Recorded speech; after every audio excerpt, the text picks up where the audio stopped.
He's in his own island, in the lab right now, breaking down what he just saw in week 6, what he sees in week 7 happening here as he gets his audio fixed up right there. Hold on, pot him down real quick.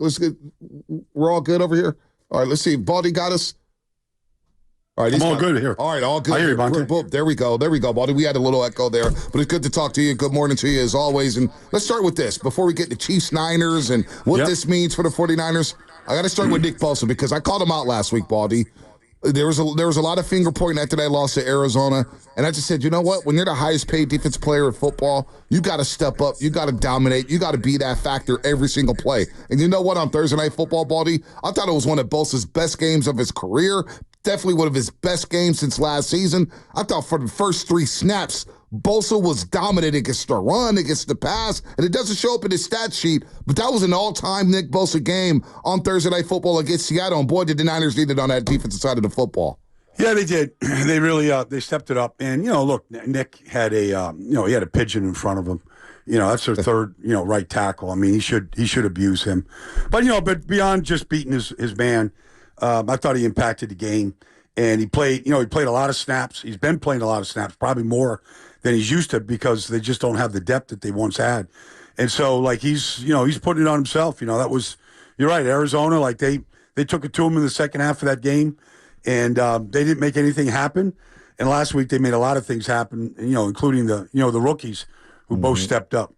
Yeah, let's stay on that note. Since you brought up the rookies, Malik Mustafa making an interception on an overthrow that I thought Bosa helped create by crushing Geno, and he was a little erratic there. And then Renardo Green. Now, I don't know if the route was wrong. You're going to know more than I would. But seeing him step in front of – I can't remember the last time a 49er DB stepped in front of a route like that, and it was as if he read it the entire way. It was such a big play in such a critical moment as they were, trying to fight back right there. Seeing the youngsters play, and Bonte and I were talking about, let these young guys play. Baldy, there's something there for these guys, especially in the secondary. Well, those two, and then, you look at just the whole rookie class in that game, Garendo and Purdy, the whole class really showed up, I thought. And they all impacted him. I mean, nobody really knew what Isaac Garendo could do. But, when he came out of Louisville, if you watch his final game against USC last year, that was his best game because he'd been a rotational running back, and then the starter got hurt at Louisville, and he played great against USC in the bowl game, and then he went and tested, and he ran a 4.39 at 218. He's a big back that can run. You saw the speed, at the end of that game, and he'd been fairly pedestrian, but these backs it's a little dance with the offensive line, where the holes are, when they're going to open up, how patient you got to be. And he got his carries the other night, and he delivered him. It just makes you think, does every single back that Shanahan signs like this, are they all good? We should go back to his dad and all the guys. But, there is a, like I said, there is a dance with the line with these guys and where these things are going to break, where the hole is going to be, front side, back side, when's the receivers coming to pick off that linebacker or shield him. And I felt like he kind of figured that out to pick up, what do you have, 99 yards the other day. Yep, no doubt about it. Yeah, you go back to Bobby Turner and Mike Shanahan in the Denver days. Every single year, they had a different 1,000-yard back. We're talking to Baldy here on the River Islands guest line. Don't forget, Baldy will be in town Friday to have breakfast with the boys on the morning roast and the audience here. We got 20 lucky listeners who are going to be in the building having breakfast with Baldy Friday as we set up Chiefs and Niners. It's the Super Bowl rematch. And look, we just had a monster trade. Davante Adams is going to the Jets. He's already in the damn facility, Baldy. When did he get there? Overnight? Did he take the red eye out to New York? Did he already know what was going down? We'll get to that in just a second. But I want to ask you about the Chiefs here because we saw them in the Super Bowl play sticky man coverage, cover zero blitzes. Spags was blitzing his ass off. Is that defense even better this season so far for the Kansas City Chiefs than the one we saw in the Super Bowl? Well, I haven't seen anybody block Chris Jones yet. He's the most dominant interior defensive lineman in this league. New Orleans had no answer for him. He destroyed that offense. But I think they're better just because nobody has 3 big linebackers like they have. They have Bolton and they have Tranquil, and they have Leo Chenal. So if you want to line up and run the ball, like the way the Ravens did in the playoffs. I mean, they got 3 linebackers that look like defensive linemen that come and just blow you up. They have answers for whatever you want. They don't break down the back end, and they get quick pressure to the quarterback. I mean, it's the ultimate. If you had to say, okay, what do I want my defense to be? I want to be stout and strong against the run. I want to be able to affect the quarterback quickly with these corner cat blitzes or slot blitzes or safe, whatever combination Spags is coming. And I want to be able to do all that. Oh, by the way, I don't want to break down on the back end. Like that's like the ultimate. And that's what they're able to do. Like these kids they've drafted, Jalen Watson, Brian Cook, whatever, like they're very versatile and they really understand what they're asked to do. And Nick Bolton is the guy that kind of, calls all the signals. He's the one that, speaks to Spags after a series and what's looking good, what isn't look good, what do we need to do. And so they're talented. They're very talented. And they've been carrying this team for 2 years now. Yeah. It's interesting. Like the game plan feels like it's been out regarding like Spags ran sticky man coverage and it felt like a lot of teams were trying to replicate that against Brock Purdy the last couple of weeks or whatever. And I've seen him now adjust and he's willing to run with his legs and make plays. And he's done it week after week after week. I thought as good as his arm was, and he made some really nice throws in this game, I thought his legs were outstanding the other night. And to me, that is the big equalizer. When everyone's going to go man, he can scramble for that first down. I think it's an element of his game that people don't appreciate enough. Well, I agree with you, Joe. And when I was watching it the other day, or Friday morning after the game, I thought he was very, very much like Mahomes. Like they both are very talented at extending plays, creating offense, or just simply being able to buy time to throw the ball away. And so I think they both have that instinct. They both, if you probably put them in a 40-yard dash, they probably run about the same. They're probably both about 4.8, but they play faster than what that says, just because of their angles, their ability to just hesitate, start, stop, change direction. Like he's extremely talented. I thought it was a big part. That game was 23-17. You thought, this is going to be very reminiscent of Arizona. They're letting them hang around. They're one play away from, just the way Arizona scored one.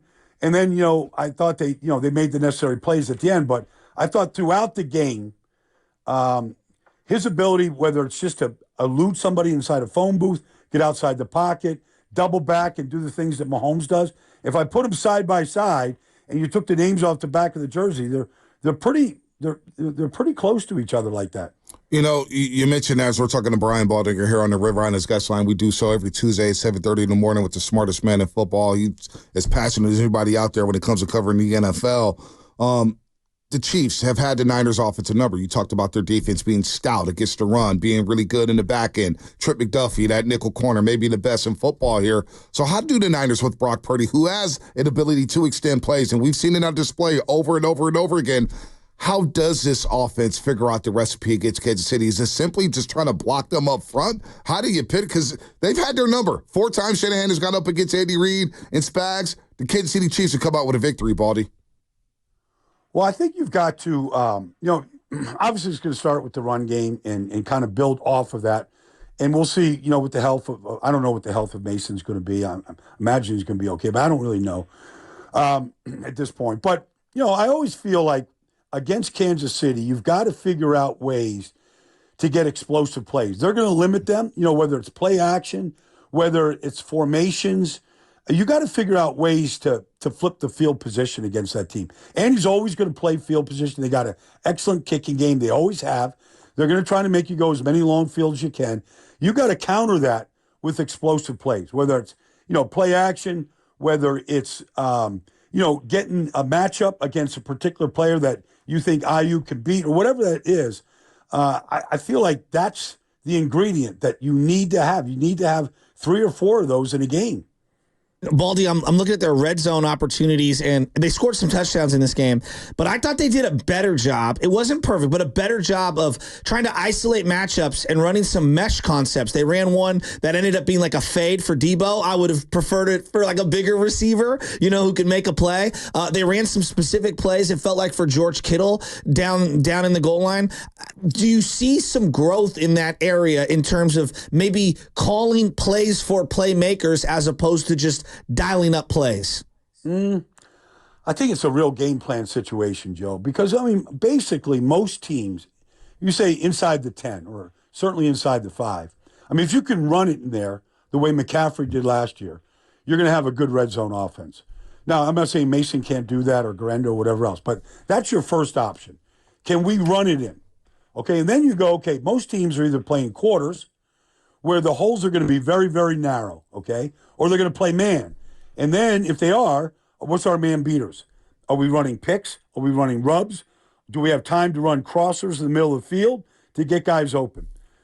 And then the quarterback, because of the situation that you're in and because it's a compressed field, everything has to be heightened urgency.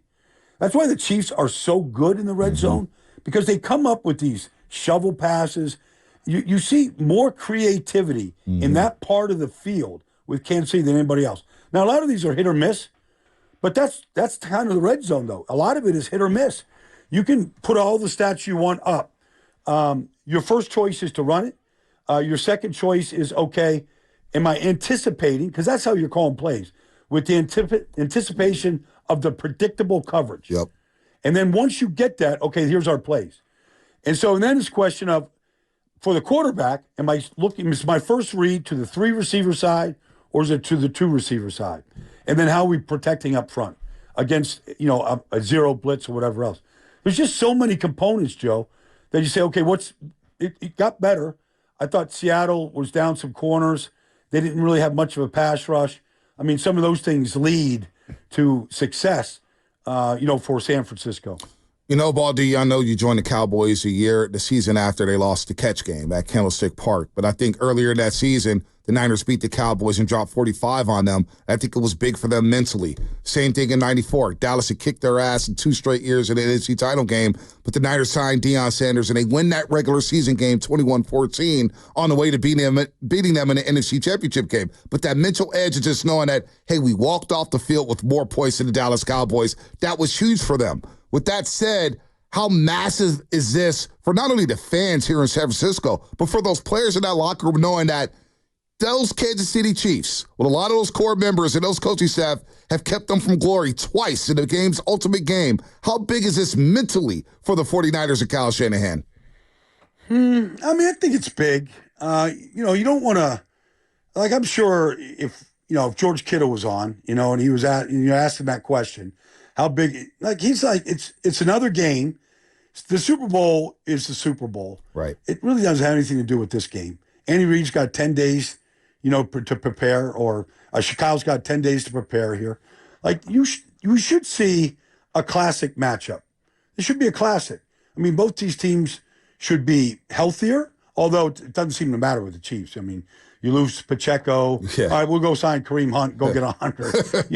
We lose Rashee Rice, we'll elevate Juju, and he goes for 100. It's just unbelievable. Right. Even, a guy like blanking on one of the receivers, but they just McCall Hardman who came back last year from the Jets. Yeah. McCall Hardman, he left, went to the Jets, did nothing. Right. He's been the punt returner. All of a sudden he comes in, catches a fly sweep, a screen. It's just nothing ever changes. They just go backwards in time with these players. Yeah, I don't know, Baldy. You're not buying into the psychology, the soul, because I feel like the fans, we're different. The players are totally different. You don't think that Eagle game meant more to the Niners last year than maybe? Not. I'm not saying it meant the world, but it certainly wasn't the same as an Arizona Cardinal game. It just, I don't know. I feel like the psychology, the soul of the team and the fans, we need this one. Well, okay. If you look at, say, the San Francisco game last year, Joe, that was a turning point for the 49ers, really. I mean, they scored 6 straight drives, 6 straight touchdowns in Philly. Philly went one direction. Yep. San Francisco went in another direction. And so I think you could, San Francisco has been treading water. Let's face it. They're kind of treading water. They haven't looked like a great team.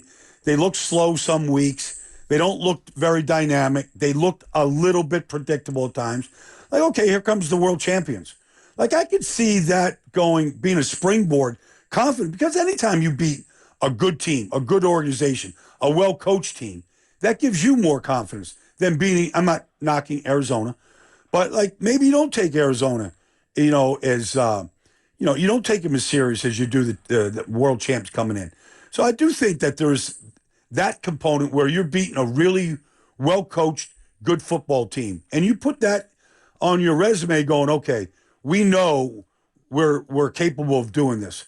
Now let's go out and do this every single week. I watched back the game a couple times against Seattle, and they kept throwing these middle screens over and over and over, like into the middle of the field. It was very unique, and they were running like a no huddle. I walked away saying, Diamond Lenoir is a great football player. This guy just makes plays inside, outside, in space, plays on the ball. I don't think we talk enough about him. I think he's awesome, Baldy. Well, I do too. I did a breakdown on him. And if you watched that game last night, Taron Johnson is Buffalo's Diamond Lenoir. And so what happens with that player is typically, Diamond is in the slot. Now, if there's just two receivers, he's out wide. So he does both, okay? And that's a little unusual for some guys. A lot of, Kenny Moore does that in Indianapolis if you're in two receivers.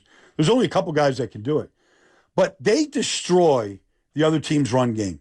There's no, if he beats that receiver's block and whoever's on him, this week let's just say if it's Juju in the slot, if you beat that block, there's nobody to account for you. And he had 2 tackles in the backfield because of his anticipation of the play, and he beat the receivers across their face where they couldn't get a body on him. And now they're in the hole and they're destroying the run game. But they have to be able to do that. Then they have to be able to handle all their duties in coverage. And you might get picked, you might get rubbed, you might get the number 1 receiver in the slot lined up on you. It is, I think, and then you have to be super tough because you got to be able to get off blocks. You got to be able to stick your head in there against 220-pound running backs. In case last week, Kenneth Walker was a great player. Like, it is, to me, I remember this real quick. I remember Charles Woodson was just an elite player. Mm-hmm. But when he went to Green Bay, he became the slot defender. He led the team in tackles every year in Green Bay. He was the best slot defender I've ever seen. Strong, tough, like just a baller. That's what you need. That's the component. You can't find that kid in college. Nope. You have to go figure out who has this toughness, who has this ability to defeat blocks like a linebacker, but covers as well as any corner you got. Yeah, you got 2 of those in this game with Trent McDuffie in Kansas City and, of course, Diamond Lenoir with the 49ers. Real quick, looking around the league here, Baldy, because we're up against it. You spend a lot of time with that New York Jets team, that organization. I see you all the time, every week with Bart Scott. They just traded for Davante Adams, conditional 3rd-round pick. The Jets are going to take on all the salary of Davante Adams. What's your quick thoughts about the trade here? Do the Jets obviously they get better here, but is this a trade that could turn their season around out there in New York City? I don't think so. I don't, because they can't. They ran the ball better last night. The line still doesn't block real well. The tackles look old. Tyron Smith and Morgan Moses both, and I don't think the backups are very good. So you can add all the shiny pieces out there and have all the relationships you have with Davante. They haven't played together now in 3 years. All right, so Aaron's not the same guy. Davante's not the same guy 3 years later. Now you got to try to figure it. Like, I can see them cutting Mike Williams. I don't know what the deal is. Wow. He's just has been unproductive at all.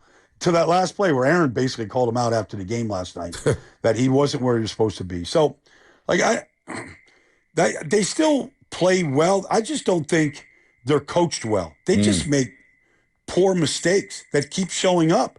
And they're a 20-point offense right now. Can Davante make them a 27-point offense? If that's the case, they go to Pittsburgh this week.